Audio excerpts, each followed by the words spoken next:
కాబట్టి నేను చాలామంది నాకు ఫోన్ చేస్తుంటారు, పాస్టర్ గారండి బాగాలేదండి ప్రార్థన చేసి అండి.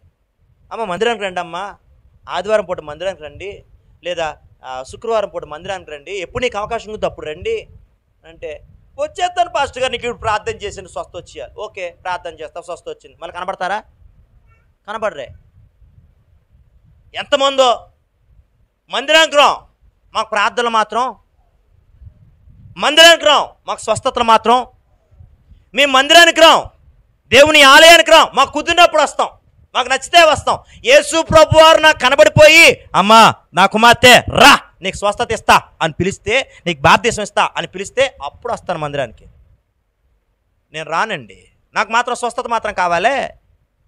నాకు విజ్ఞాపనలన్నీ కూడా చేసేయాలా, నా కోసం విజ్ఞాపన చేసా, సంఘం అంతా కలిసి నా కోసం ఏం చేసేయాలా, ప్రార్థన చేసేయాలా. సంఘం అంతా కలిసేసి నా కోసం ఏడ్చేసి ప్రార్థన చేయాలి. నేను మాత్రం మందిరానికి రాను.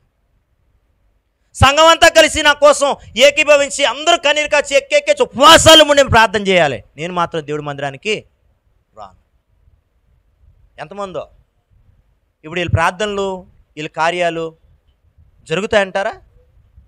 ఏమా ఈ మాటలు వింటాను నీకు ఇలాంటి మనస్సే ఉంటే ఎన్ని రోజులు బట్టి నువ్వు ప్రార్థన చేస్తా ఉన్నా, నువ్వు మందిరానికి వెళ్ళలేదనుకో, ఆలయానికి వెళ్ళలేదనుకో, ఆలయంలో నువ్వు కూర్చొని ప్రభువా నా కార్యం చేయపని నువ్వు అడగకపోతే దేవుడు నీకు స్వస్థత ఎట్లా ఇస్తాడు? ఎలా ప్రభువుని స్వస్థపరుస్తాడు?